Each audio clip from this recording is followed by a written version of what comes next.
There are approximately 300 million firearms being owned in the U.S. right now.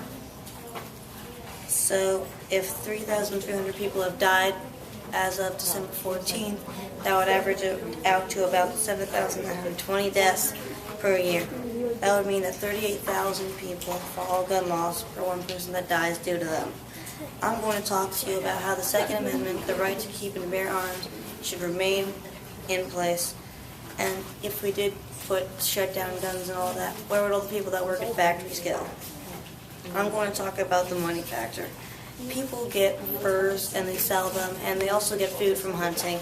So you could even potentially end up killing people because of starvation and take away lots of money.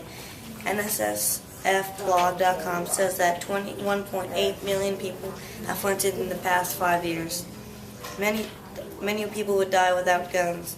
And if you would take away guns, you could take away thousands of dollars down the road. DuMont-Taxidermy.com says that bearskin rugs could be sold at $1,500 per year per rug. Now I'm going to talk about illegally obtaining weapons. It is illegal for a felon to own a firearm in many states. That would mean that they would have to obtain them illegally and surpassing all laws against them.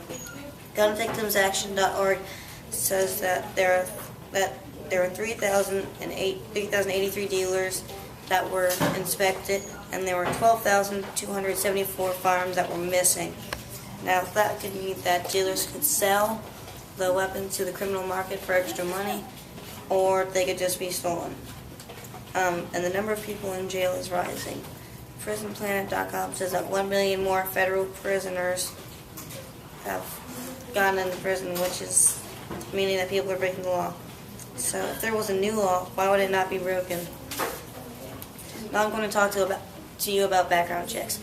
There are approximately 51,400 stores in America that sell guns according to abc.go.com. And many of them get shut down because of violations.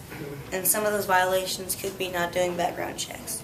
The gun store near Newtown, Connecticut, the place where the shooting at Sandhook Elementary School happened, got shut down due to no background checks.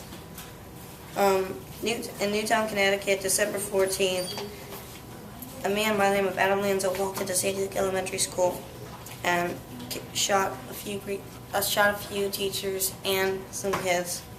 There was an AR-15 found in the trunk, which means that 2 handguns were used instead of the AR-15, which means that any laws that were trying to be put in place now would not affect this situation.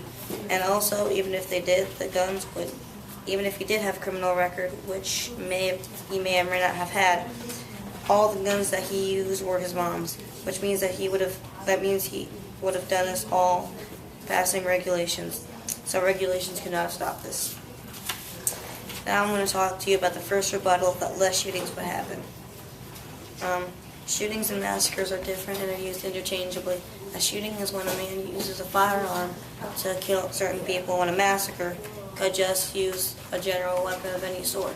This means that many massacres would not go down due to the wide variety of weapons. And not only that, but guns are still received illegally a lot. Now, a lot of people say that people would be able to obtain weapons if they are ignorant, and that would be bad. Well, ignorant people must still have to buy the guns, and there's no thing that said that they would go kill someone. But if they were going to try and kill someone, they would want to kill, like, perhaps a world leader in the situation that they are not educated on the topic. And also, there are laws of security on world leaders, so this would be difficult to do. And also, in some countries, it is illegal just to badmouth the government. Take Cuba, for example. Cubans are thrown in jail every year for badmouthing the government, so they already break these laws. So, to conclude, I believe that semi-automatic weapons and below should remain legal. I talked about how people depend on guns for food and money. We talked about background checks and the illegal obtaining of weapons. We talked about how people said there would be less shootings and no ignorant possessors. But I proved them wrong. So if you say that gun control would stop bad things, please tell me more about how criminals follow the law.